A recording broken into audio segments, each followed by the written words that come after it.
ഹൃദയത്തിൽ തൊട്ട് ഒരു നല്ല നമസ്കാരം. ഞാൻ മധുസൂദനൻ. ശാസ്താവിക വ്ളോഗിൻ്റെ ഇന്നത്തെ വീഡിയോയിലേക്ക് സ്നേഹപൂർവ്വം സ്വാഗതം. ഞാനിപ്പോൾ ഉള്ളത് ബാംഗ്ലൂരിലെ കലാസിപ്പാളയത്തിലാണ്. കഴിഞ്ഞ ദിവസം കണ്ട ലാൽബാഗിൻ്റെ വിശേഷങ്ങളെക്കുറിച്ചുള്ള വീഡിയോയുടെ തുടർച്ചയാണ് ഇന്നത്തെ വീഡിയോ. ഈ ഉദ്യാനം 1760 ആരംഭിച്ചത് സുൽത്താൻ ഹൈദർ അലിയാണ്. ലാഹോറിൽ നിന്നും മുൾട്ടാനിൽ നിന്നും ഒക്കെയുള്ള അത്യപൂർവമായ മരങ്ങൾ അദ്ദേഹം ഇവിടെ കൊണ്ടുവന്ന് നട്ടുപിടിപ്പിച്ചു. അദ്ദേഹത്തിൻ്റെ മരണശേഷം ഈ ഉദ്യാനം മകനായ ടിപ്പു സുൽത്താൻ്റെ ഉടമസ്ഥതയിലായി. അദ്ദേഹം ടർക്കിയിൽ നിന്നും മൗറീഷ്യസിൽ നിന്നും വരെ അതിവിശിഷ്ടങ്ങളായ ചെടികളും മരങ്ങളും ഇവിടേക്ക് കൊണ്ടുവന്നു. നല്ല തണുത്ത കാറ്റാണിപ്പോൾ. മരങ്ങളെല്ലാം ഈ കാറ്റിൽ തലയാട്ടി രസിക്കുകയാണ്. നോക്കുന്നിടത്തും കാണുന്നിടത്തും എല്ലാം പൂക്കളിങ്ങനെ നിറയെ ചിരിച്ചുകൊണ്ട് നിൽക്കുകയാണ്. സെപ്റ്റംബർ മാസം മുതൽ ബാംഗ്ലൂരിൽ തണുത്ത കാലാവസ്ഥ തുടങ്ങുകയായി. ചെറിയ ചാറ്റൽ മഴയും നല്ല വെയിലും തണുത്ത അന്തരീക്ഷവും ഇതാണ് പുഷ്പിക്കുന്നതിന് ഏറ്റവും കൂടുതൽ സഹായിക്കുന്ന ഘടകം. ഈ പൂക്കളുടെ പേരൊന്നും അറിയുകയില്ല. എന്നാലും ഇതിനടുത്ത് നിൽക്കുമ്പോൾ നല്ല സുഗന്ധമുണ്ട്. 10-50 വർഷം പ്രായമുള്ള ബോൺസായി മരങ്ങളാണ് ഈ കാണുന്നത്. കുഞ്ഞൻ ചെടികൾ കൊട്ടയിലാക്കി ഇങ്ങനെ തൂക്കിയിട്ടിരിക്കുന്നു. ഇത് കാണാൻ നല്ല ഭംഗിയുണ്ട്. ലാൽബാഗിലെ ഏറ്റവും പ്രധാന ആകർഷണങ്ങളിൽ ഒന്നാണ് ഈ ഗ്ലാസ് ഹൗസ്. ഇത് മുഴുവനായും ഉരുക്ക് കൊണ്ടും ഗ്ലാസ് കൊണ്ടുമാണ് നിർമ്മിച്ചിരിക്കുന്നത്. ലണ്ടനിലെ ഹൈഡൽ പാർക്കിലെ ക്രിസ്റ്റൽ പാലസ് ആണ് ഈ നിർമ്മിതിക്ക് ആധാരം. ജനുവരി 26, ആഗസ്റ്റ് 15 എന്നീ ദിവസങ്ങളിൽ ഇവിടെ ബൃഹത്തായ തോതിൽ പുഷ്പ പ്രദർശനം നടക്കാറുണ്ട്. പുഷ്പങ്ങൾ കൊണ്ട് അലങ്കരിച്ച് നിർമ്മിച്ച ഒരു സ്ട്രക്ചറാണ് ദൂരെ കാണുന്നത്. ഇപ്പോൾ പൂക്കളെല്ലാം ഉണങ്ങിപ്പോയിരിക്കുന്നു. മനുഷ്യൻ്റെ ഭാവനകൾക്ക് അതിരുകളേയില്ല എന്ന് തെളിയിക്കുന്ന ഒരു വിഷ്വലാണിത്. മയിലിനേക്കാളും സുന്ദരമായ ദൃശ്യം. 1854 സ്പീഷീസിൽപ്പെട്ട ചെടികളെയും മരങ്ങളെയുമാണ് ഇവിടെ സംരക്ഷിച്ചു പോരുന്നത്. ഈ ഉദ്യാനത്തിന് 4 പ്രവേശന കവാടങ്ങളാണുള്ളത്. East, west, north, south. രാവിലെ 6 മണി മുതൽ വൈകുന്നേരം 7 മണി വരെയാണ് ഇവിടേക്ക് പ്രവേശനം. രാവിലെ 6 മണി മുതൽ 9 മണി വരെയും വൈകുന്നേരം 6 മണി മുതൽ 7 മണി വരെയും പ്രവേശനം സൗജന്യമാണ്. ക്യാമറ ഉള്ളിലേക്ക് അനുവദിക്കുകയില്ല. പരിമിതമായ തോതിൽ മൊബൈൽ ക്യാമറ ഉപയോഗിക്കാം. ഇത്രയധികം പൂക്കൾ ഞാൻ ജീവിതത്തിൽ ഇന്നുവരെ കണ്ടിട്ടേയില്ല. അത്രയധികം വെറൈറ്റിയാണ് ഇവിടെ ഡിസ്പ്ലേ ചെയ്ത് വെച്ചിരിക്കുന്നത്. ഇവരുടെ ഇത്രയും മനോഹരമായ ഭാവനകൾക്കും പരിശ്രമങ്ങൾക്കും ഒരു ബിഗ് സല്യൂട്ട്. പെട്ടെന്ന് കണ്ടാൽ ഇത് പ്ലാസ്റ്റിക്കിൽ നിർമ്മിച്ചിരിക്കുന്നതാണെന്നേ നമുക്ക് തോന്നുകയുള്ളൂ. പക്ഷേ ഇത് യഥാർത്ഥത്തിൽ ചെടികളും പൂക്കളും കൊണ്ടാണ് ഇത് നിർമ്മിച്ചിരിക്കുന്നത്. 240 ഏക്കറിൽ പരന്നു കിടക്കുന്ന ഈ പൂന്തോട്ടം മുഴുവനായും കാണണമെങ്കിൽ ചുരുങ്ങിയത് 3-4 മണിക്കൂർ വേണം. ഒരു വലിയ ബക്കറ്റിൽ നിന്ന് വെള്ളമൊഴിക്കുന്ന തീമിൽ നിർമ്മിച്ചിരിക്കുന്ന ശില്പമാണിത്. ഇത് മുഴുവനായി നിർമ്മിച്ചിരിക്കുന്നത് ചെടികളും പൂക്കളും കൊണ്ടാണ്. ബാംഗ്ലൂരിലേക്ക് വരാൻ പറ്റിയ ഏറ്റവും നല്ല സമയം ഇത് തന്നെയാണ്. ഇളം തണുപ്പുള്ള കാലാവസ്ഥ. എവിടെ നോക്കിയാലും നിറയെ പൂക്കളായിരിക്കും. മഴ വലിയ പ്രശ്നക്കാരനല്ല. കുടയുടെ ആവശ്യം വരുന്നതേയില്ല. നടന്ന് തളരാതെ ഈ ഉദ്യാനം മുഴുവനായും കാണണമെന്നാണ് നിങ്ങളുടെ ആഗ്രഹമെങ്കിൽ ഇവിടെ ഇലക്ട്രിക്കൽ ബഗ്ഗി എന്ന സംവിധാനമുണ്ട്. ഒരാൾക്ക് 100 രൂപയാണ് ചാർജ് ചെയ്യുക. ഇതിൻ്റെ ഉള്ളിലേക്ക് ഭക്ഷണം കൊണ്ടുപോകാൻ അനുവദിക്കുകയില്ല. ഇതിനൊക്കെ അത്ഭുതമെന്നല്ലാതെ മറ്റെന്താണ് പറയുക.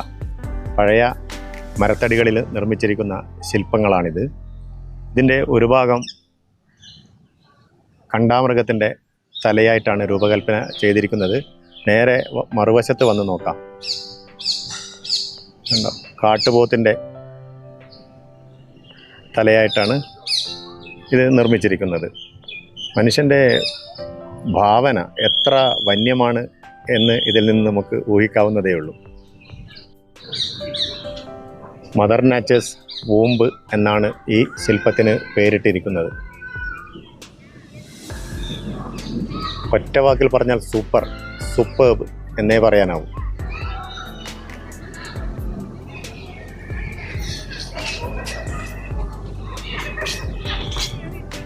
ഭീമാകാരനായ ഒരു മുതല ഇവിടെ ഇങ്ങനെ നിൽപ്പുണ്ട്. 200-300 വർഷങ്ങൾ പഴക്കമുള്ള മരങ്ങൾ കടപുഴകി വീഴുമ്പോൾ അതിൽ നിന്നാണ് ഇത്തരം ശില്പങ്ങൾ ഉണ്ടാക്കുന്നത്. ഇത് ഓന്ത്. ഇതിനൊക്കെ എന്തൊരു ഒറിജിനാലിറ്റി ആണെന്ന് നമുക്ക് കണ്ടാൽ തന്നെ മനസ്സിലാവും. ഒരു കൂട്ടം കടുവകളും പുള്ളിപ്പുലിയും എനിക്ക് നേരെ ചാടി വീഴാൻ വേണ്ടി തയ്യാറായി നിൽക്കുകയാണ്. മയിലിൻ്റെ മനോഹരമായ ഒരു ദൃശ്യം, ഒരു ശില്പം. ദൃശ്യമെന്ന് പറയാൻ പാടില്ല, ശില്പമാണിത്. പാതി കണ്ണ് ചിമ്മിക്കൊണ്ടുള്ള ശാന്തമായ ധ്യാനം. ജീവനില്ലാത്ത ശില്പങ്ങളുടെ മുഖത്ത് ഇത്തരം ഭാവങ്ങൾ എങ്ങനെയാണ് കലാകാരന്മാർ കൊണ്ടുവരുന്നത് എന്ന് നമുക്ക് സങ്കല്പിക്കാൻ പോലും കഴിയുകയില്ല. ഏതോ കാലത്ത് ഉണങ്ങി വീണുപോയ മരത്തെപ്പോലും ഇവർ വെറുതെ വിട്ടിട്ടില്ല. അതിൽ പല ജീവജാലങ്ങളുടെയും ശിരസ് കൊത്തിവെച്ച് അമൂല്യ ശില്പമായി ഇവിടെ പ്രദർശിപ്പിച്ചിരിക്കുന്നു. ഈ കലാകാരന്മാരെയാണ് നാം യഥാർത്ഥത്തിൽ നമിക്കേണ്ടത്.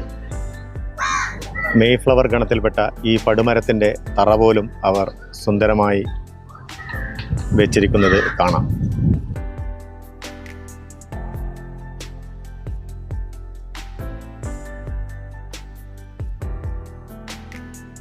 ഇത് ഒരൊറ്റക്കൽ പാറയാണ്.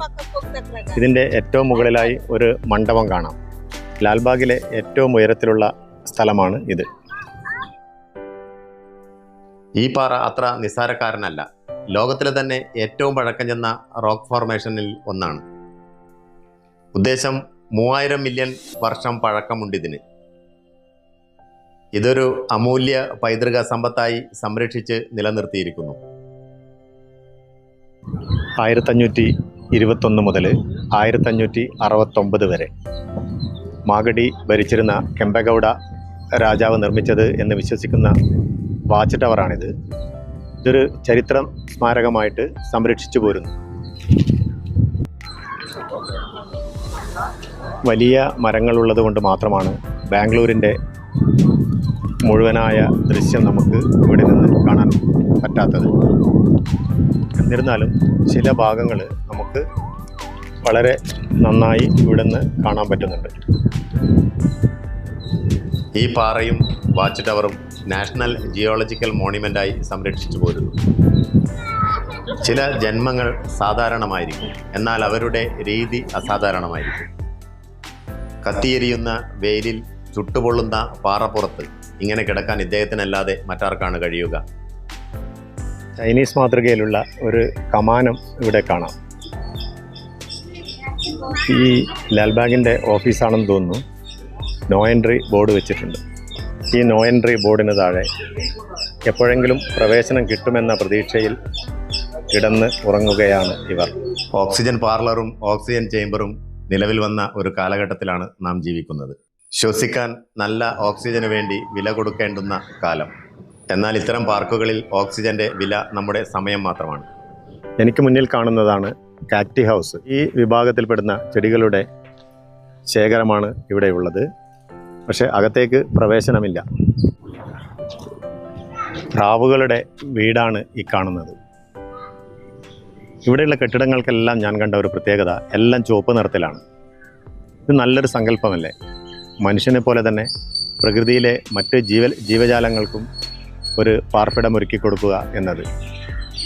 നമ്മൾ കാണുന്ന ആ ഹോളുകളില്ലേ, ആ ഹോളുകളെല്ലാം ഓരോ പ്രാവ് കുടുംബത്തിൻ്റെയും വാതിലുകളാണ്, വീടിൻ്റെ വാതിലുകളാണ്. അവ ഭക്ഷണമൊക്കെ കഴിച്ച് സ്വസ്ഥമായിരുന്നങ്ങനെ കുറുകിക്കൊണ്ടിരിക്കുകയാണ്. ഇത് ഫോക്കസ് ചെയ്യുമ്പോൾ നമുക്ക് കുറച്ചുകൂടി വ്യക്തമായിട്ട് കാണാൻ പറ്റും. ഈ പ്രാവുകളുടെ വീടിൻ്റെ വാതിലും പൂമുഖത്ത് ഇരുന്ന് കുറുകുന്ന ചിക്കിച്ചനക്കുന്ന തൂവലുകൾ വൃത്തിയാക്കുന്ന പ്രാവുകളും. നല്ല മനോഹരമായൊരു സങ്കല്പമാണിത്. ഞാൻ ഇതുവരെ ഒരുപാട് സ്ഥലങ്ങളിൽ പോയിട്ടുണ്ടെങ്കിലും ഇതുവരെ ഒരു സ്ഥലത്തും ഇതുപോലൊരു പ്രാവുകളുടെ വീട്, തുറന്ന വീട് കണ്ടിട്ടേ ഇല്ല. വിളക്കുകാലുകൾ പോലും ഇത്ര മനോഹരമായി നിർമ്മിക്കാൻ കഴിയുമെന്ന് കാണിച്ചു തരികയാണ് കർണാടകക്കാർ. ഇതിൻ്റെ ചുവട് ഭാഗം നിറയെ മനോഹരമായ പൂക്കൾ കൊണ്ട് അലങ്കരിച്ചിരിക്കുന്നു.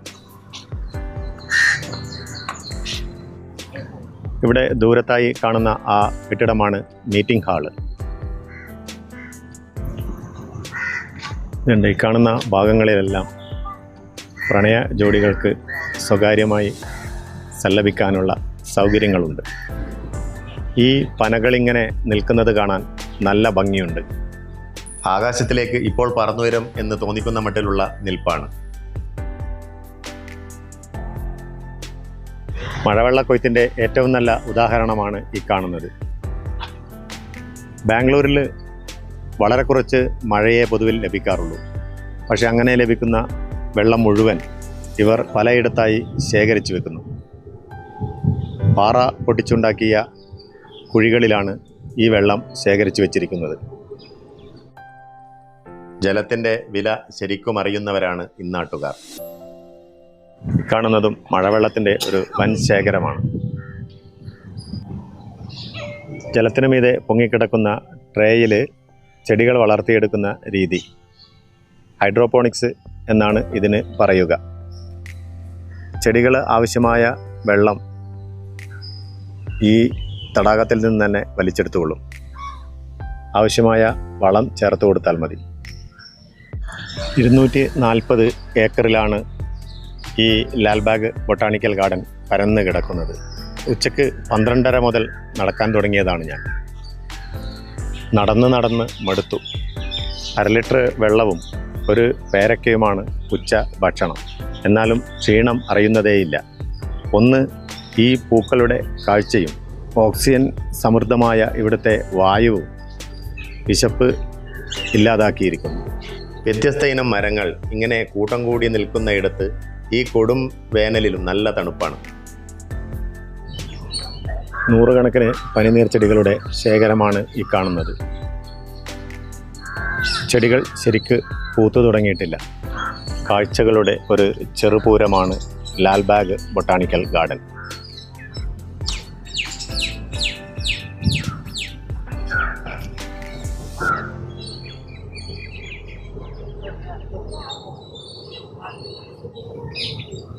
ഈ തോട്ടത്തിൽ എവിടെ നോക്കിയാലും ഒട്ടേറെ അണ്ണാർക്കണ്ണന്മാരെയും പലതരത്തിലുള്ള പക്ഷികളെയും നമുക്ക് കാണാൻ കഴിയും. ജമുനാപ്യാരി ആടുകളുടെ ചെവി പോലെയാണ് ഈ മരത്തിൻ്റെ ഇലകളിങ്ങനെ തൂങ്ങിക്കിടക്കുന്നത്. എത്ര റിച്ചാണ് ഈ ചെടിയുടെ പൂക്കളെന്ന് നോക്കൂ. ഇതിൻ്റെ കളറ് ഇത്രയും നല്ല നിറം ഒരിടത്തും കണ്ടിട്ടില്ല.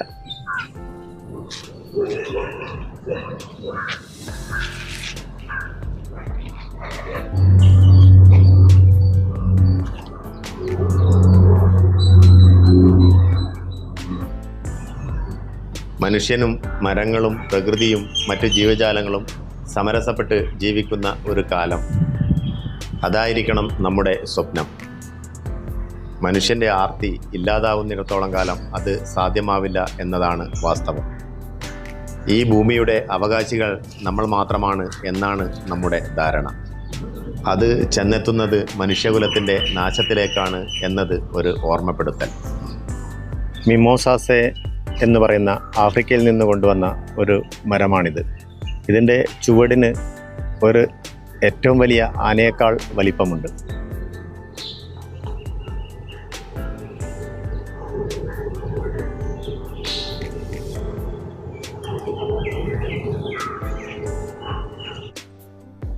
വ്യത്യസ്തതയാർന്ന ചെടികളും വർണ്ണ വൈവിധ്യങ്ങളുള്ള പൂക്കളും കണ്ണുകൾക്ക് മാത്രമല്ല മാനസിക ആരോഗ്യം കൂടി വർദ്ധിപ്പിക്കുന്നു എന്നതാണ് പഠനം.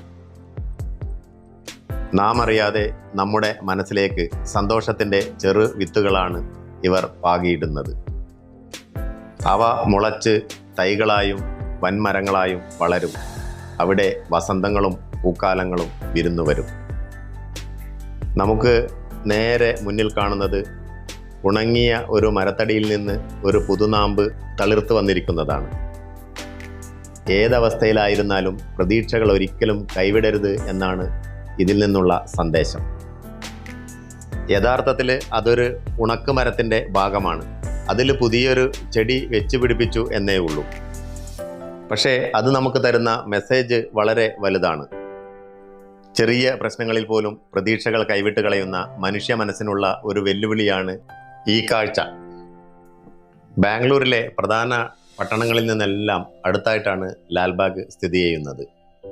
ബാംഗ്ലൂരിൻ്റെ സ്ഥിരാകേന്ദ്രമായ മജസ്റ്റിക്കിൽ നിന്ന് ഏതാണ്ട് 6 കിലോമീറ്റർ ദൂരം, KR മാർക്കറ്റിൽ നിന്ന് 1/2 കിലോമീറ്ററും കലാസിപ്പാളയം മാർക്കറ്റിൽ നിന്ന് 300 മീറ്ററും ദൂരത്തിലാണ് ഈ പാർക്ക്.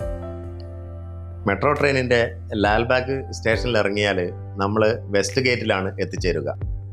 സ്റ്റേഷനിൽ നിന്ന് 200 മീറ്റർ ദൂരത്തിലാണ് വെസ്റ്റ് ഗേറ്റ്. കലാസിപ്പാളയം മാർക്കറ്റിൽ നിന്ന് നടന്നു പോകേണ്ട ദൂരമേ ഉള്ളൂ.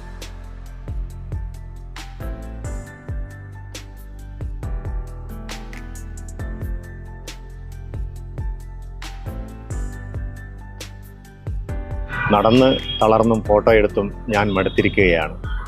എങ്കിലും ഓരോ ചെടികളും മരങ്ങളും കാണുമ്പോൾ വീണ്ടും ഫോട്ടോ എടുക്കണമെന്ന് തോന്നുകയാണ്.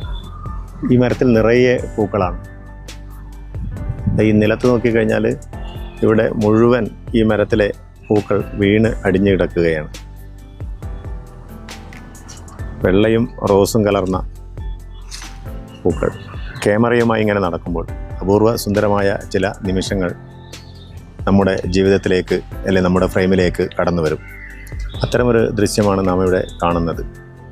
വേസ്റ്റുകൾ ഇട്ടിരിക്കുന്ന ഈ കുഴിയിൽ നിന്ന് തനിക്ക് വേണ്ടത് എന്തൊക്കെയോ ചെയ്യുന്ന ഒരു കുഞ്ഞിൻ്റെ കളികളാണ് അതിലേറ്റവും സുന്ദരം.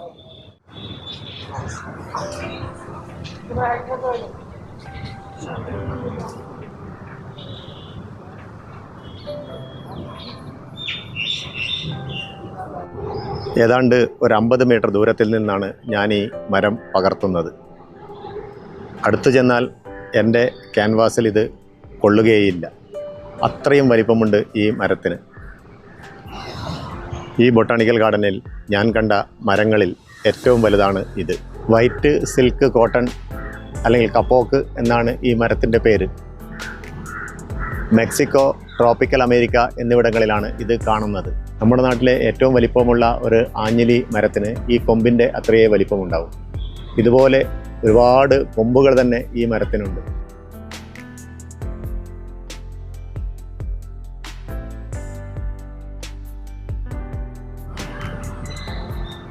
ഇതിപ്പോൾ പിടിച്ചതിലും വലുത് മാളത്തിൽ എന്ന് പറഞ്ഞതുപോലെയായി സ്ഥിതി. ഈ മരം കാണുമ്പോൾ നേരത്തെ ഞാൻ പറഞ്ഞതിനേക്കാൾ വലുതാണ് എന്ന് തോന്നുന്നു. ഒരു വർണ്ണത്തിൽ ആശങ്ക. ഇതിൻ്റെ വേരുകൾ മണ്ണിന് മുകളിൽ ഇങ്ങനെ പൊങ്ങിക്കിടക്കുകയാണ്.